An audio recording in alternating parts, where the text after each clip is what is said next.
Bonjour, aujourd'hui nous allons traiter donc du formatage dans Excel, c'est-à-dire de la mise en forme qu'il est possible de faire. Alors, pour commencer, nous allons prendre un petit tableau relatif à la surface des îles et à la distance des îles au continent. Tableau que nous avons déjà traité un petit peu en introduction, mais complété, et ici par rapport aux surfaces cadastrales datant du 19e siècle. Donc, si je prends mon tableau ici, première chose, je pourrais me dire, je peux mettre un certain nombre de formatages ici, qui sont notifiés là. On retrouve les principaux formatages ici. À savoir la police ici, que vous avez ici, donc l'alignement, pour savoir comment va être centré nos documents, mais ça on en parlera plus tard, ainsi que la partie nombre qui est là. Pour l'instant, nous laisserons tomber le reste, qui ne nous intéresse pas. Si nous regardons ici concernant le formatage, il est possible en cliquant sur le lanceur de police de voir que nous arrivons ici dans l'onglet police, mais que l'onglet alignement est positionné juste un petit peu avant et que l'onglet nombre est encore positionné juste un petit peu avant. Il nous manque la partie bordure, qui est néanmoins accessible par rapport ici dans bordure, mais je vais quitter. Remplissage, nous voyons la même chose ici par rapport au remplissage. Et protection, donc bordure ici, qui nous permet de modifier la bordure. Remplissage pour changer le remplissage. Et protection, dont nous parlerons plus tard, quand nous aborderons la sécurisation et la protection des documents dans un cours spécifique. Donc, si nous cliquons sur annuler, ici, nous pouvons voir ici que nous avons des choses ici et que nous avons un résumé par rapport à la bordure. Par rapport à la bordure ici, nous avons donc différentes choses. Et si je clique sur autre bordure, je vais me retrouver ici avec les possibilités de bordure. Donc, le formatage peut être fait comme ça, individuellement, sans aucun problème. Néanmoins, il est souhaitable, si j'ai un document qui est sous la forme de tableau, et dans quasiment tous les cas, on est dans une forme tabulaire, de prendre ici la mise en forme du tableau. Alors, nous verrons plus tard la mise en forme conditionnelle, et nous parlerons des styles tout à l'heure. Donc, nous pouvons demander à mettre en forme le tableau en fonction des couleurs que nous voulons utiliser. Et ici, je vais demander à mettre un tableau avec deux couleurs. Alors attention, deux couleurs ici, j'utilise le blanc et le bleu clair. J'aurais pu utiliser du bleu clair et du bleu foncé. Pensez que cette couleur blanche ici, si vous l'importez ensuite dans un PowerPoint de couleur foncée, par exemple, le blanc ici n'est pas blanc mais est transparent. Donc vous risquez d'avoir quelques petits soucis là-dessus. Donc attention à ce que vous faites là-dessus, mais pas d'inquiétude néanmoins. Je vais cliquer dessus et il me sélectionne automatiquement le tableau. Il me retrouve mon tableau. Il me propose ici, le tableau est là. Et il me propose surtout une case qui est « Mon tableau comporte des en-têtes ». Si je n'ai pas coché cette case « Mon tableau comporte des en-têtes », ce qui est le cas ici, île, superficie, distance de Fouesnant, il va dans ce cas-là me rajouter des colonnes 1, 2, 3, par rapport à ça. Alors c'est pas utile ici, mais dans certains cas, ça peut l'être. Surtout si votre tableau n'a pas d'en-tête, donc il faudra impérativement avoir des en-têtes.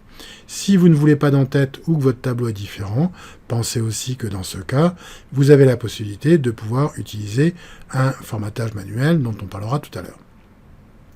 Ici, je vais donc demander mon tableau comporte des en-têtes et je valide. Et j'ai donc un tableau qui a été généré ici automatiquement. Si je regarde ici ce tableau généré automatiquement, je vois que j'ai un onglet création qui a été mis ici. Alors cet onglet création contient un certain nombre de choses qui sont par exemple disponibles. Je regarde ici cette partie-là, je vois ligne à bande. Donc j'ai bien une ligne avec des bandes différentes. Si je décoche ça, j'ai donc ici plus de ligne à bande, mais j'obtiens un tableau blanc.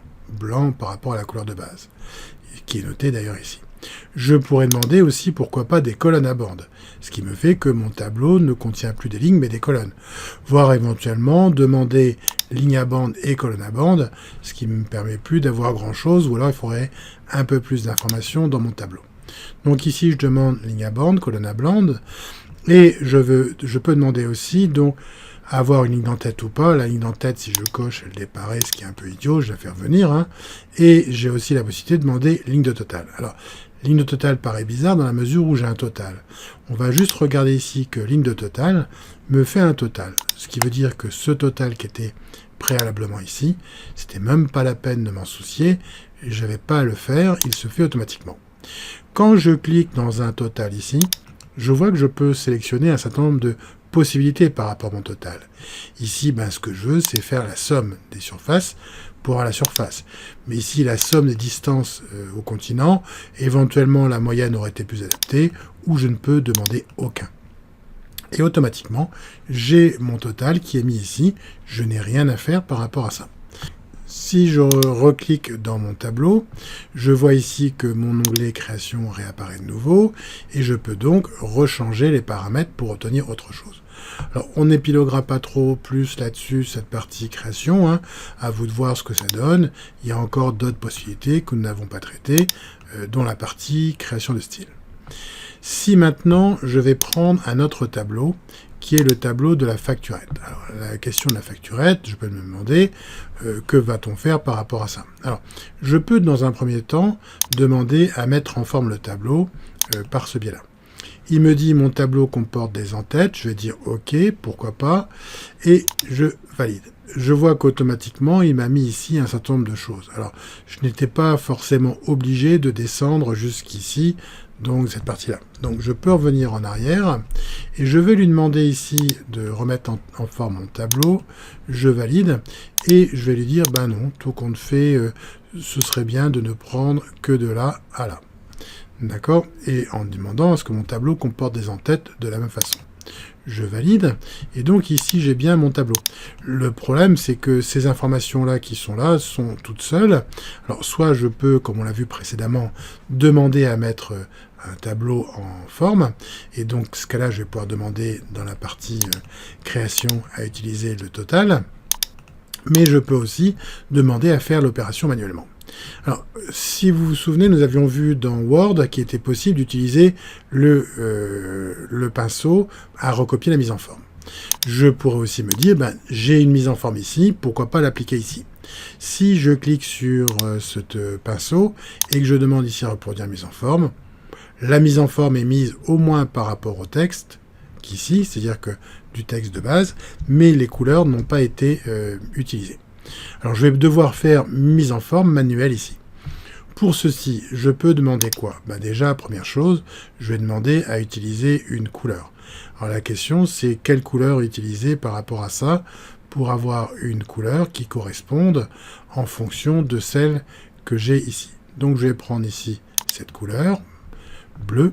Attention, la couleur bleue n'est pas forcément la même quand c'est sélectionné ou pas. Ici, je vais mettre du blanc, donc je peux demander à sélectionner la couleur, ici, en mettant du blanc. Nous reviendrons sur le blanc ultérieurement, quand nous traiterons donc d'autres fonctionnalités. Et je vais pouvoir demander ici à mettre en plus du gras. Alors, pourquoi je mets du gras? Tout simplement parce que le gras est plus visible et je vois que j'ai obtenu quelque chose qui est proche de là. Il me manque le total ici, mais je mettrai, pourquoi pas ici ou là, c'est pas grave, parce que j'ai pas beaucoup d'informations. Donc ici, je peux mettre total hors taxe, TVA, et ici, donc, total TTC. Alors, j'aurais pu mettre en forme aussi cela, ça n'a pas d'importance. Vous avez la possibilité de demander aussi à mettre des bordures. Alors, si je sélectionne mon tableau ici, je peux demander ici à utiliser... Alors, je vais enlever la bordure parce que j'ai malheureusement mis une bordure. Voilà, je resélectionne mon tableau et je peux demander ici à mettre des bordures. Alors, dans les bordures, qu'est-ce que l'on peut faire? On a des bordures de base qui sont définies ici, d'épaisseur plus ou moins grande. Vous avez aussi la possibilité de demander autre bordure, ce qu'on a vu déjà dans le formatage. Les bordures, on peut demander un style ici. Ce style, je vais demander par exemple une bordure en pointillé, soit je peux demander en avoir aucune, avoir les contours, ou avoir l'intérieur, éventuellement enlever les contours. Donc tout est possible à ce niveau-là, suivant ce que je veux faire. Je vois ici aussi que je peux demander à ne pas avoir de bordure en haut, par exemple, en bas, et laisser que les bordures latérales, suivant ce que je veux montrer. Par exemple, comme ici, j'ai déjà une segmentation qui est faite sur les lignes, ce n'est pas la peine de rajouter une bordure. Donc, on peut demander ici à valider les bordures, et on peut aussi sélectionner la couleur que l'on veut avoir par rapport à ces bordures. Si jamais vous en avez besoin, donc on peut obtenir des bordures. Je considère pour ma part que ce système de lignes est relativement facile à lire et ne demande plus forcément l'usage de la bordure tel qu'on le connaît. Donc nous avons ici défini des couleurs que nous avons pu mettre en œuvre. Ici, ce style que j'ai créé là, par exemple, je voudrais pouvoir m'en servir ultérieurement. Dans ce cas-là, je vois ici qu'il y a des styles de cellules qui existent. Je vois un style normal, etc. Et je peux lui demander pourquoi ne pas créer un nouveau style de cellule. Ce style de cellule, je vais l'appeler Glénan. Alors, bon, c'est pas forcément utile par rapport à ça. Je peux inclure un certain nombre de possibilités dans ce style, ou pas, de formatage qui vont être pris en compte. Et je peux demander donc le menu Format. Format me permettra d'avoir ici les différentes choses relatives au formatage. Ici, par exemple, si je dis que c'est du format, je peux demander automatiquement avoir un symbole monétaire avec ici 2 chiffres à la virgule. Si je demandais 0 chiffre à la virgule, je n'aurais plus aucun chiffre et donc mon total serait biaisé de 5 centimes. Dans l'alignement, nous reviendrons plus tard là-dessus sur l'alignement, mais il y a un certain nombre de possibilités que nous pouvons faire à ce niveau-là. La police me permet de changer la police. Je vois ici que dans l'aperçu, il a intégré la couleur blanche que j'avais mise en œuvre. Donc j'ai bien ici une couleur blanche, mais je pourrais tout à fait changer la couleur et modifier les paramètres ici de police. C'est limité par rapport à Word, mais suffisant. Dans la bordure, on a déjà dit 2 mots tout à l'heure, donc on va pas épiloguer là-dessus. On peut changer la bordure. Et dans le remplissage, j'ai une couleur de remplissage ici, qui est ce bleu. Donc je pourrais changer ma couleur de remplissage ici. Si vous vous souvenez, dans Word, c'était un petit peu mieux parce qu'on voyait l'exemple par rapport à ça. Donc ici la protection, nous en parlerons aussi plus tard. Donc on va valider ce style en disant OK. L'avantage maintenant, c'est que ce style que j'utilise ici, je peux demander donc à utiliser les styles et je vois apparaître mon style Glénan qui me permet d'appliquer directement un style intégrant les différentes modifications que j'ai pu apporter. Si jamais je souhaitais, je pourrais dans ce cas-là modifier mon style de la même façon que dans Word. Donc voilà offert un certain nombre de possibilités. Alors je dirais comme par pitié, évitez de faire du coloriage. On voit souvent des gens qui vont utiliser le système directement ici en mettant des couleurs. Encore ici, heureusement, avec Office depuis 2007, les couleurs sont relativement propres.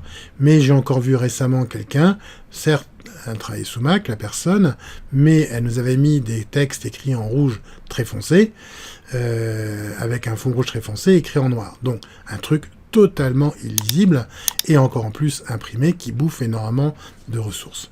Donc méfiez-vous quand même des choses, essayez de faire des choses sobres et ne pas utiliser non plus un arc-en-ciel en ayant plein de couleurs partout, à moins que ça justifie. Vous avez aussi maintenant avec le système tout un système de dégradé sur une couleur qui vous permet d'avoir un certain nombre de nuances. Peut-être avez-vous fait attention aussi par rapport au style, vous avez les titres, titre 1, etc. Et vous avez donc des cellules avec thème qui vous permet aussi de faire une modification comme ça pour avoir quelque chose qui sera relativement facile à lire pour les personnes sans pour autant avoir une multitude de couleurs. Donc, je vous encourage à faire preuve de parcimonie lorsque vous faites du coloriage. Sur ce, on épiloguera ultérieurement sur d'autres fonctionnalités, mais on a déjà ici défini le principal de ce qu'on peut faire avec la mise en forme de Microsoft Office. Et nous reverrons dans un autre épisode comment vraiment utiliser, transformer ça en réel tableau utile.